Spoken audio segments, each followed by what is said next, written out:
As the carriage arrives in Brightstone, the streets growing wider. Overhead, the light rainfall has increased, falling heavier now, and cracks of lightning illuminate the streets as these great thunderclaps roll overhead. As the two of you disembark,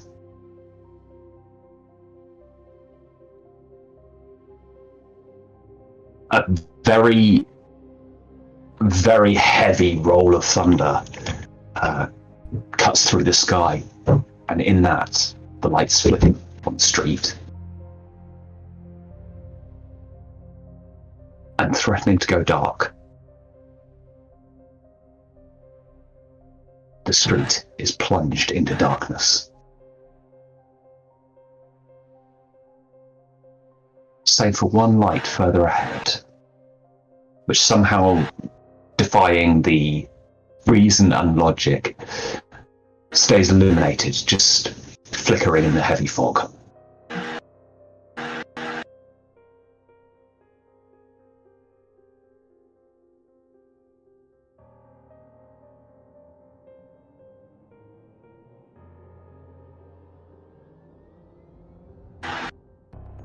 And Pale Lady, some words return to you that you'd heard previously. Follow the lights. Mm-hmm. Start to follow the lights.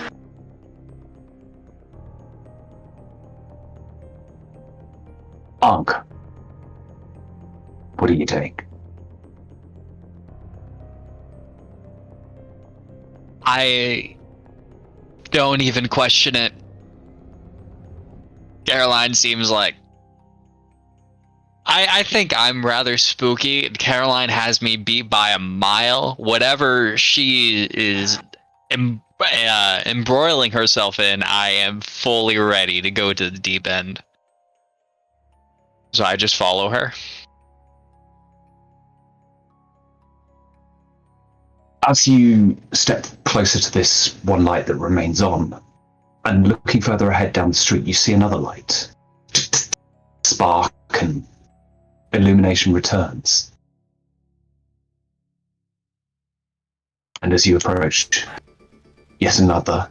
The light is behind you, diminishing and extinguishing,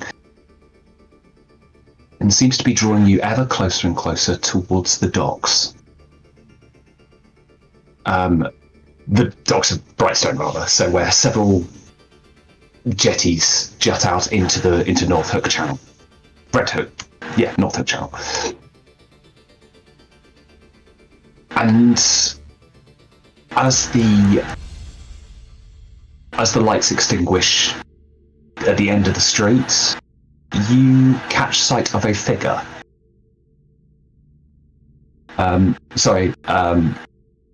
Apatura, we're getting some feedback from you. Is everything all right? It's my fun again. Oh, there we go. Seems to have.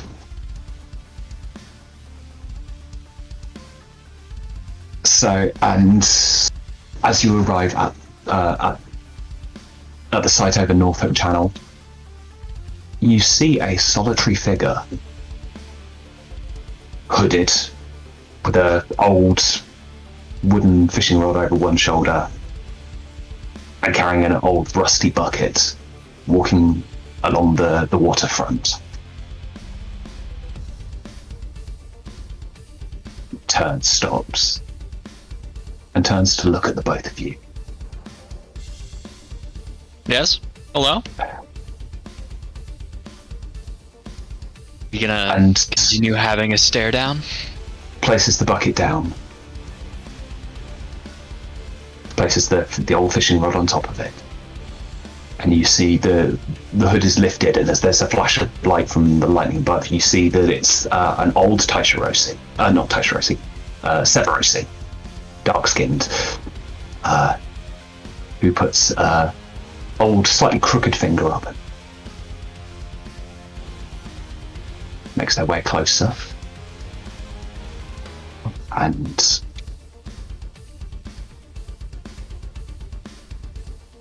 almost and gets ever closer still. And when they're a couple of feet away from you, you see the hand goes up to the lips once more. Goes, do you hear it? Yes, sir.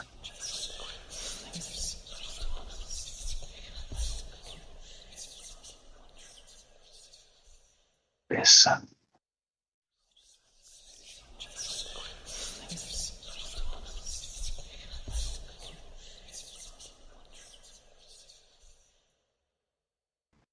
As an enormous roll of thunder rolls across the sky, the light illuminates this the old Severosi's face, and you see that the eyes are actually hollow, where maggots crawl and writhe within the sockets.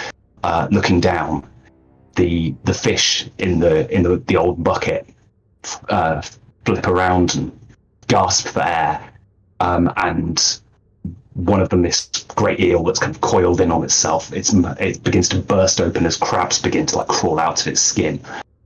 And as the light fades once again, the two of you sort of blinking, realize that you are now alone.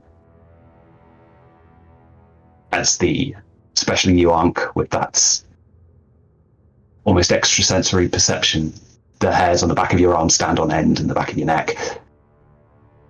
And in the silence once again, and as you stand there, there's a flicker from the lights, and everything is thrown back into the pale illumination once again. Well, that was something, right? It was something, I'll tell you that. Is that sense still acting up? Is there still something here, or has it gone away now? Since the lights have come back, everything seems to have returned to whatever normal is in Doskvol. I'm sorry, what did you say, Caroline? I was just wondering if you've come across such phenomenon before.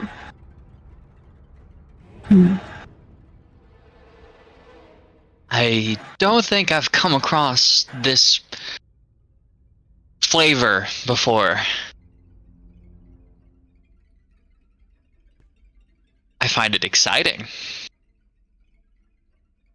Yeah, me too. My preferred field is usually ghosts and fools, not freaky stuff. Not that kind of freaky stuff.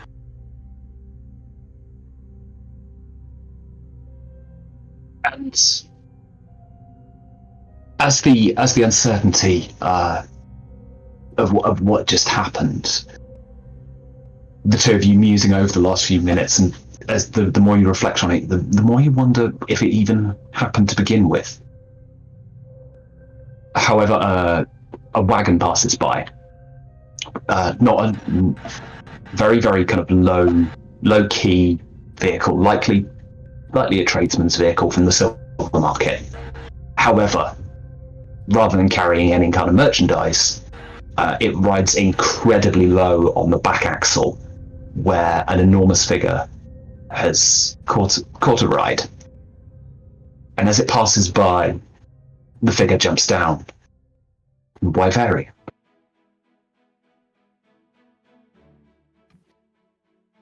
Could you please introduce us? Absolutely. The man that you see before you,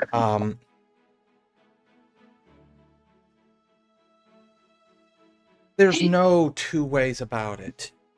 He stands probably half again as tall as you are. If we're talking about feet and inches, he's definitely over 7 feet. He is massively broad-shouldered. He looks like he was cut from a mountain. His hair is heavily curled, reaching about the middle, about the edges of his shoulder blades. And he, by no ways in a demeaning fashion, but he has to look down at you quite literally.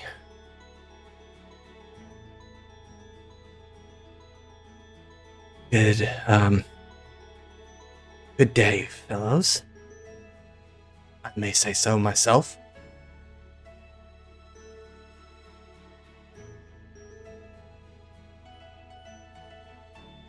This is an odd part of Brightstone to be in. Can I ask why you're here?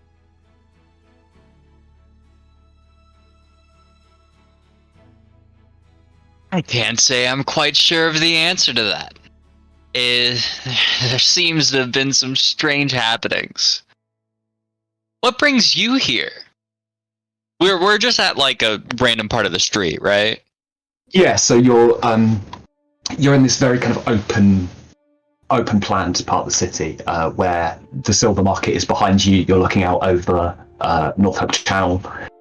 Silver Market being the kind of artisanal home of trade, whereas obviously the markets that spring up through the districts are much more for food and provisions. This is for excellently made watches and silverware and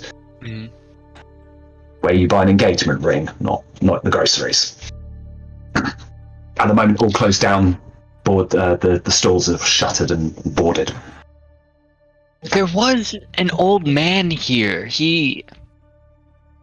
There was something wrong about him. He didn't have any eyes. And then the crabs started crawling out of the eel, and then all the lights went dark, and now here we are. Did that make any sense to you? Because it doesn't make sense me saying it. A lot of things in this world don't make sense. Can't say I'm familiar with somebody that doesn't have any eyes. I would assume probably one of the ttrpg, as it were.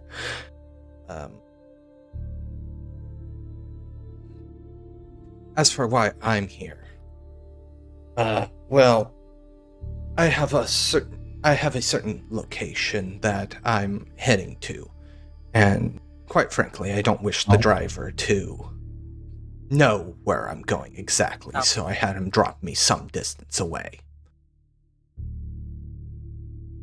Oh? That's interesting.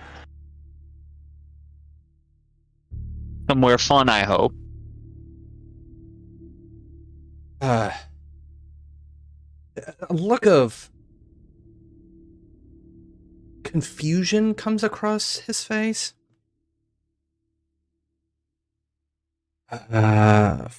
Fun. That's a hard one to agree or disagree with. Well, normally, my metric is, once I've been there once, do I want to go again? Then the place is fun.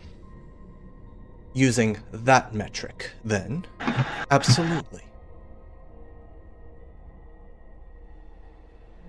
How rude of me. I don't believe we've been introduced. My name is Morlan.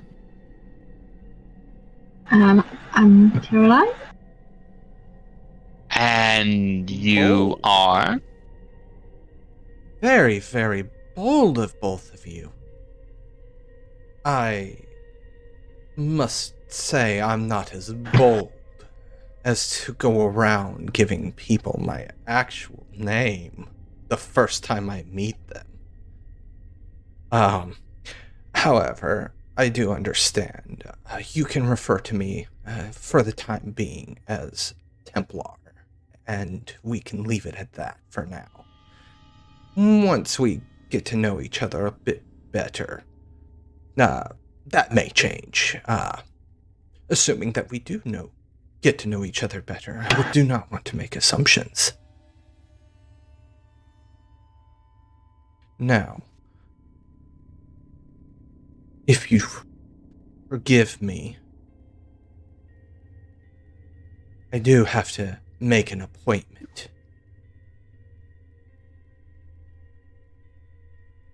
And if you heard it too, you know what this appointment is.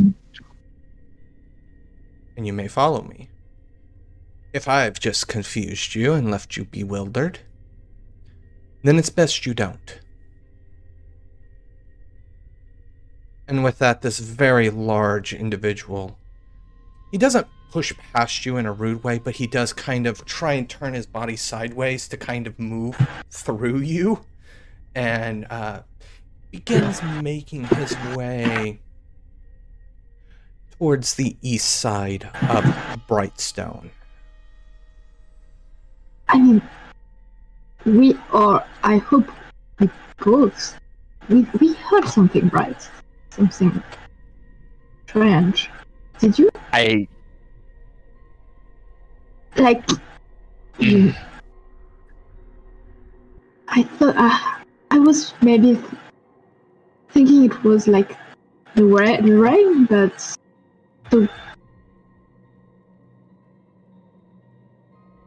how did it sound to you? So I'm trying not like going more crazy than I actually am. Well, it sounded like whispers from the damned, and yeah, that's quite a way to describe it. So, being a gondolier, we tend to pick up after a while a bit of a gut feeling when we're around the spookier side of things, and I'll be damned if I didn't have the most intense feeling of wrongness when that started happening. So it would not have been the rain, unless that rain was also a demon. Can't rule out anything in Doskvol.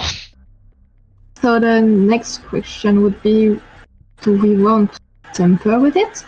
Do we want to follow this guy and get involved? Now, that does sound very dangerous, as he could probably kill us with one hand.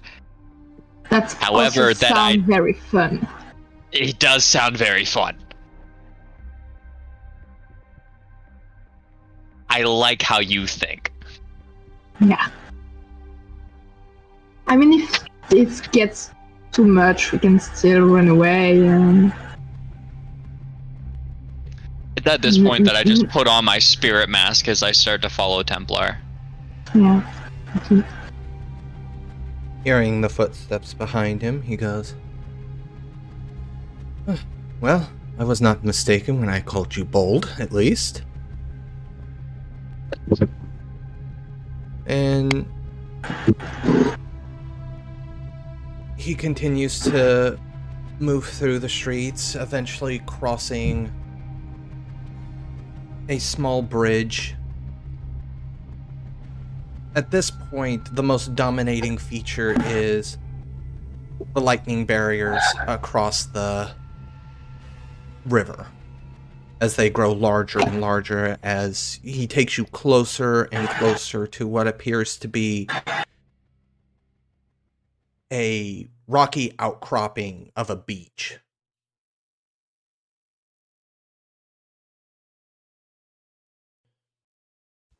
After a few moments, he kind of turns and pulls a massive rock down, revealing the entrance to what appears to be a cavern of sorts.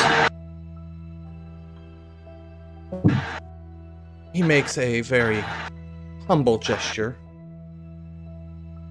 If you wish to lead, you may do so at this time. It is usually customary, but I understand you may not want somebody of my size behind you. I can completely understand. I just walk straight ahead, don't even give him a second glance. Yeah. As you descend downwards, the path ahead growing darker and darker, you are aware of something brushing. You're brushing through something that seems to hang from above. The clinking And as your eyes are accustomed to the gloom, the sound of which is revealed to be spirit bane charms that hang from the ceiling, almost a forest of swaying charms of different sizes, different craftsmen, different qualities, all of which emanate a very, very faint glow that provides what little illumination there is down here.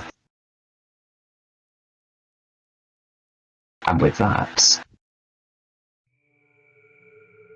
we're going to jump to... Where is home for Praescio?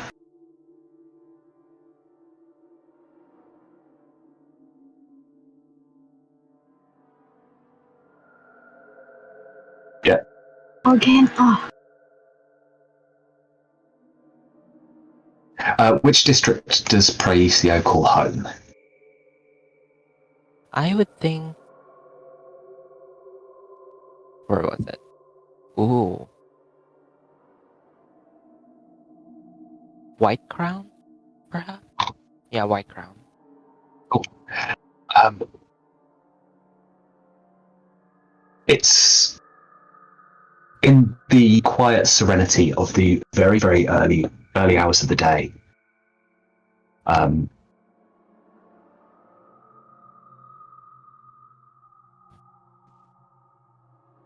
Those very few people around, especially in White Crown at this time, tend to be the occasional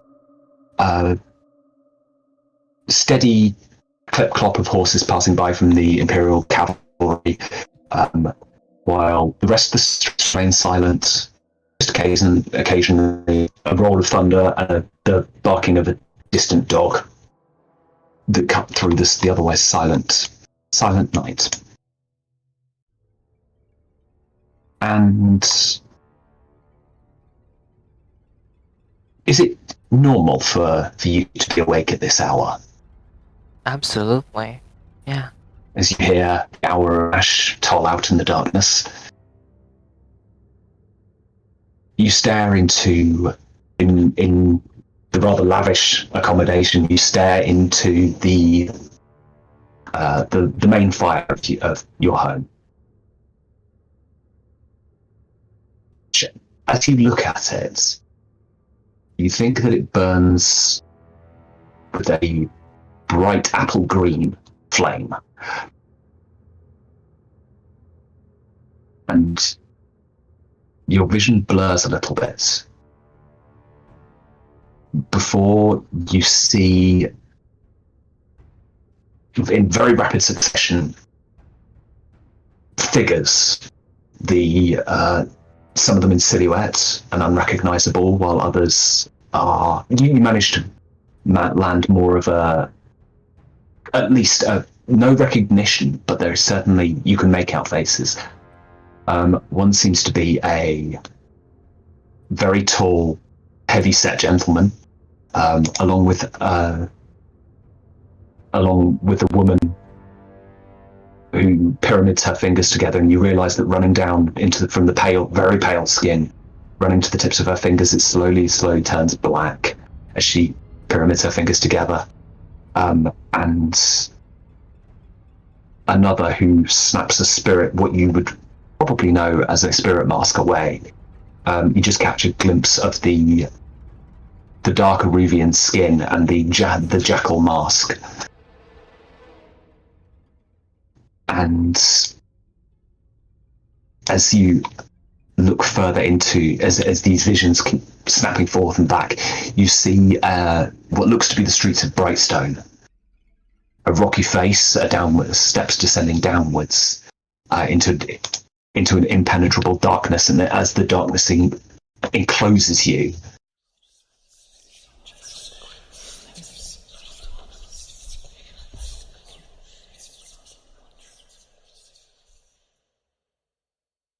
and as the fire dies down and suddenly reignites with the usual amber and reds and oranges, everything seems to return to normal.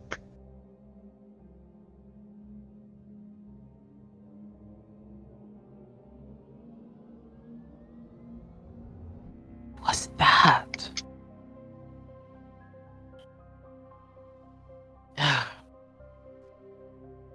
That was odd.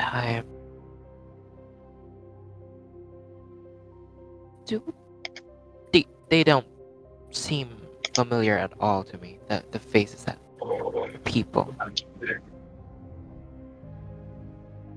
The faces are new. However, have you had any experiences like this before? No, this is new. So she's very rattled because this is unusual.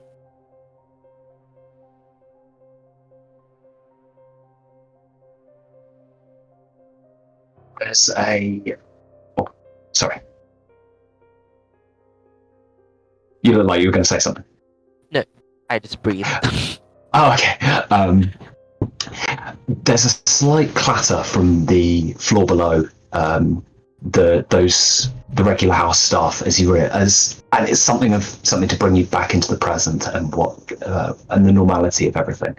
As some crockery is moments away from probably falling off a tray and is instantly saved, but there's that clatter that just snaps you back into the moment as the house staff, who usually start the day incredibly early or finish incredibly late, go about their usual routine duties.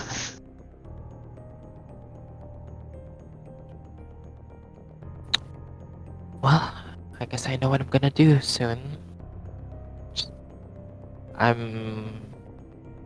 How far is Brightstone from White Crown? The main, it's the next district over, but the main bulk of the journey is across the very some would say excessively long Bowmore Bridge.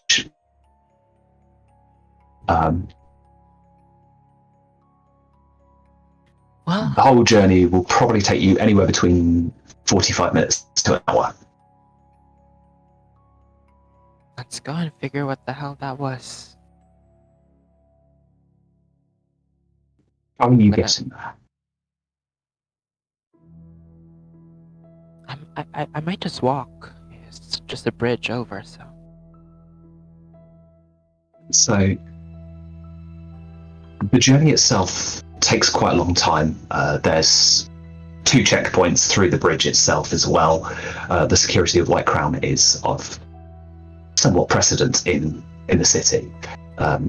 Going out and on the north end of the bridge, there is an Imperial Cavalry checkpoint, whereas on the south and entering Brightstone, there is a Bluecoat checkpoint. So passing through both of those, the first one you pass through with recognised nods, and you'll pretty much wade through. The second one takes a little bit longer, as there's some impetuous Bluecoats who have taken it upon themselves to be a little... You're not sure if they're doing it to be awkward or if they're doing it out of obligation of duty, but it comes across as petulant and petty. Following the path north, the streets begin to look familiar, having seen them flash before you moments before. And arriving eventually in the district northeast of Knight's Head, you see ahead of you again that familiar sight. Cathal, did you leave the door open, or? Yes.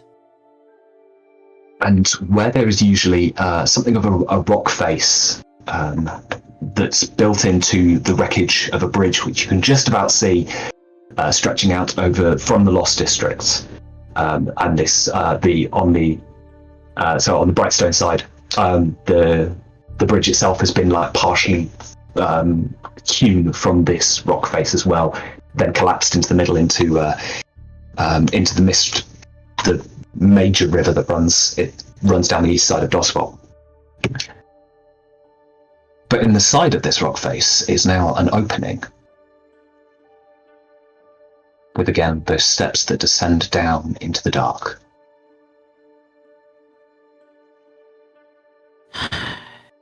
To the darkness, I guess. And I start making my way to those steps. And almost as if encouraging you on, you hear once again, not so much. You realise now that you don't hear it physically. It's almost like it's in your mind. There is no physical sound to it. Descending deeper and deeper, you brush through a sea of what you recognise to be spiritbane chants hanging from the roof. Alright, interesting decor. The other three of you, you hear the jingling, clacking of the spiritbane charms from the tunnel entrance. As you descend down, as you arrive in the main, as you have now arrived in the main sanctum, if it can be called that, crude chalk outlines mark the walls.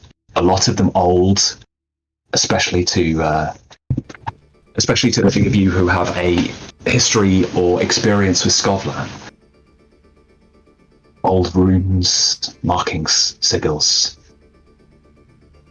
Some carved, some chalked on. And an old, worn wooden table in the middle, again carved with these crude markings, likely with a large knife of some description. But it's behind you, you hear that as the spirit banes clatter together, disturbed by something or someone.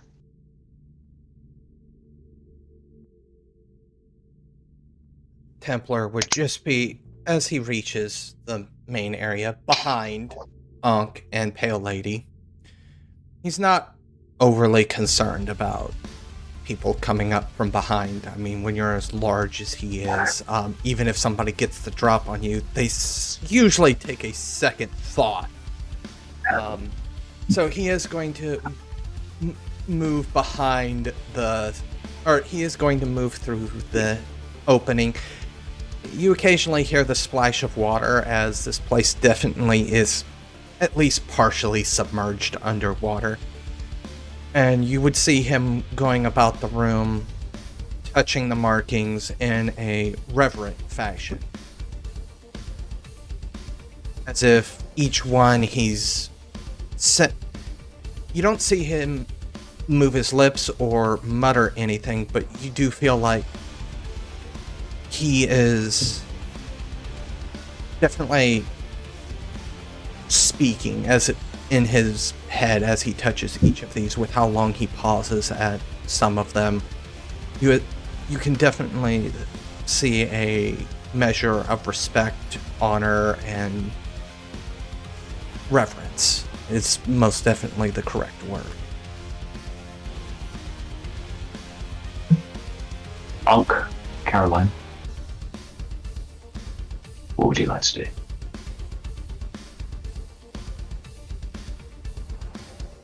Are there seats at this table? You said there was a table in the middle, right? Yes, it's encrusted with the wax of multiple candles, all now melted down to stubs. There's a couple of functional stools. There's nothing. It's not like there's a kind of set that's that this is clearly a part of. The table itself, and given the conditions down here as well, with the dank, heavy, slightly warm, musty air, the table itself you can see is warped out of shape in multiple places. I would walk over to the table, kind of sit down on one of the stools while tracing my finger across some of the sigils going around it, and trying to see if I can recognize any of them having a occult context. Could I roll a tune for that, perhaps? Or would it be study? I will say either or. Okay. And now my ability, it says +1 dice when I gather info about the supernatural. Would this count, or...? Yes. Oh, yes, okay. It would. Got it. I'm guessing this is controlled standard, since I don't think anything would happen. Okay. It's probably control greater actually, because you've got the time to take on it.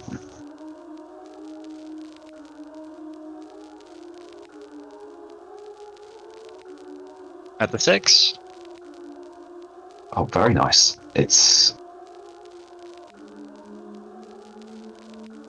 You feel a wave of calm sweep over you, and those of you in the room at this point, and Praescio arriving at the foot of the stairs as well, just see, as you trace your finger over the marks, this almost unnatural kind of swaying backwards and forwards, as in your mind, Ankh, you see several visions, very rapid succession again. What looks to be the sea, that inky black sea, as you sweep over it, looks to boil as bubbles begin to pop at the surface. And in this sense of what can only be described as a phenomena, the sea suddenly gives way and begins to sort of fall down this waterfall type completely round hole into seemingly nothingness, and you sweep in yourself into the void. And with that, there's a moment that catches you. You feel your heart skip a beat. The air catches in your chest, and you stop tracing and snap back and look at the others. Instantly, that kind of swaying that he was doing previously stops.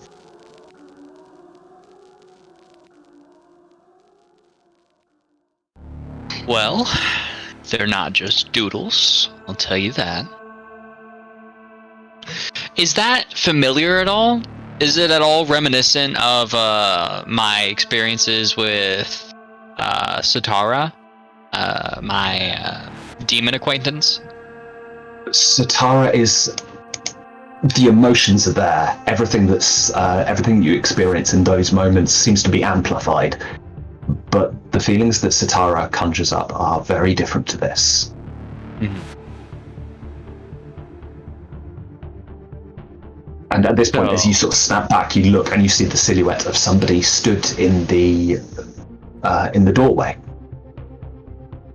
faintly illuminated by that pale blue glow from the spirit bane charms behind them.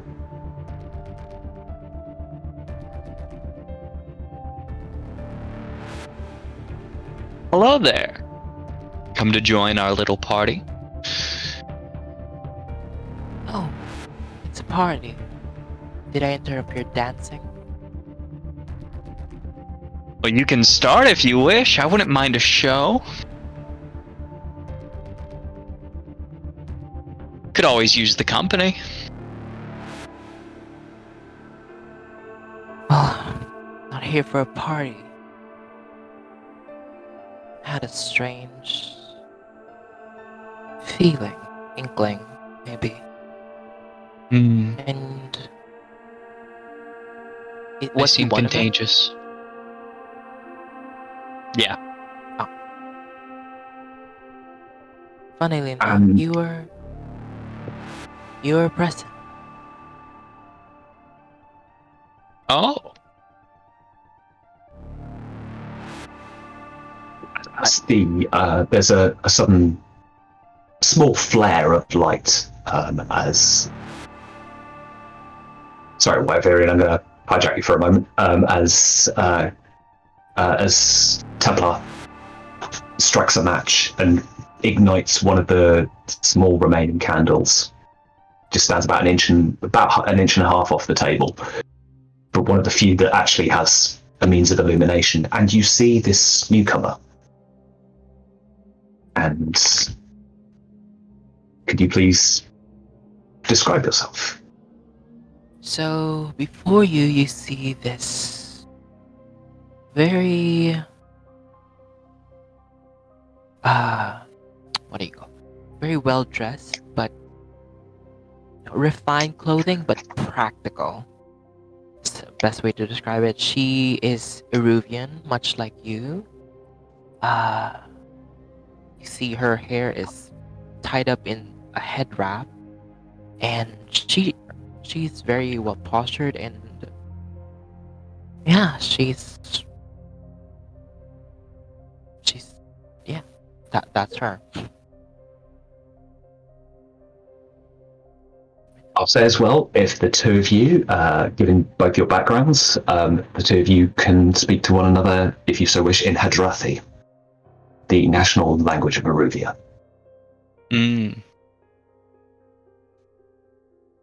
I'd probably say, I'd probably just give them the generic Harathi greeting.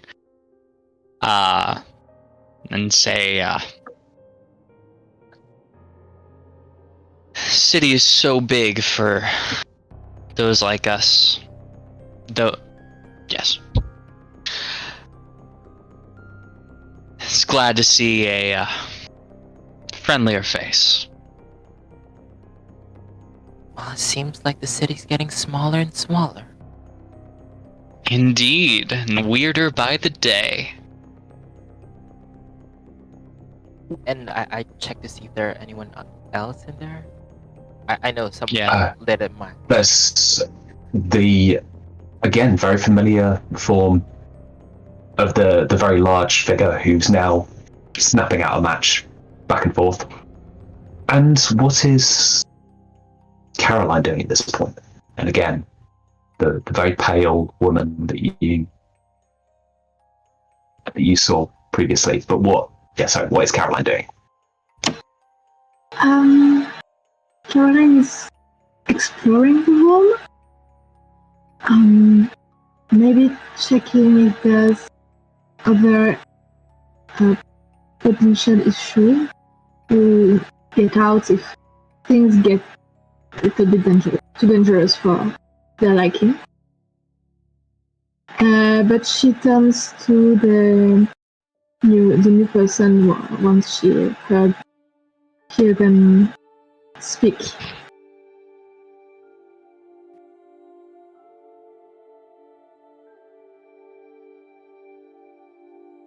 And yes, again, the three you are with, three figures that you saw previously, albeit in a vision. Oh, great! All of you are here. But were you waiting for us, maybe? Are you Did you the summon one? us here? Are you the one organizing all of it? No, I'd love to take credit, but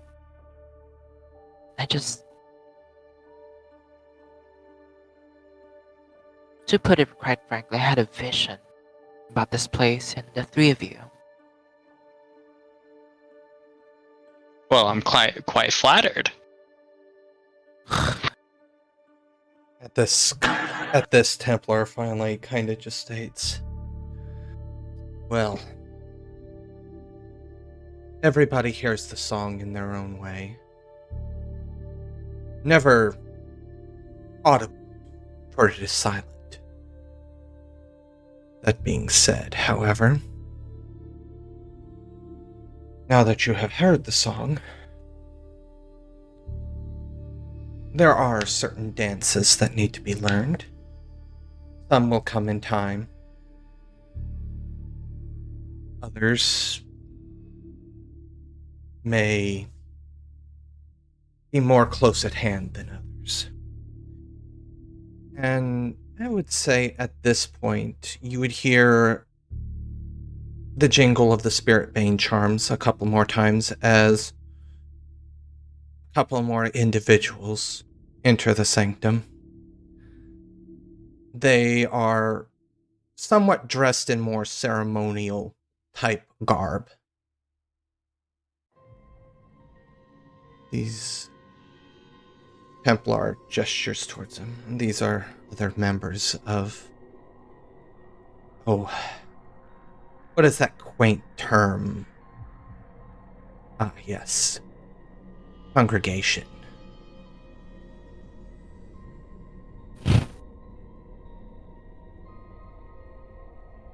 They And does the go ahead.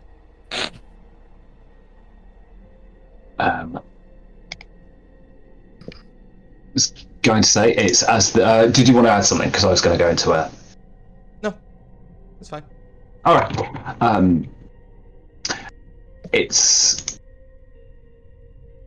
as other candles are illuminated around the room, the whole vision of this place becomes ever clearer. And one wall, almost plunged entirely into darkness, becomes almost alive with a crude but fascinating mural done predominantly in charcoal, sitting against the light rock that makes up the wall, depicting a shadowed figure looming over the skyline of what you all recognize to be Doskvol, and from its fingers, the strings of a puppeteer reach down into the city, and within the wall as well, and whistling out is the wind that blows through a large gap itself covered, the archway itself covered in multiple spirit bane charms, and from outside the ever familiar arid smell of the Deathlands seems to seep in. You have just finished listening to this week's episode of Blades in the Dark, What Happens in the Dusk, part of the Domain Gaming, written and told by Livespark and Wyverian. A special thanks to you, the listener, and if you wish to continue supporting us, subscribe, like, and share. As always, comments are welcome. Until the next chapter, to those without direction, follow the lights in the quiet darkness and listen to the silent whisper.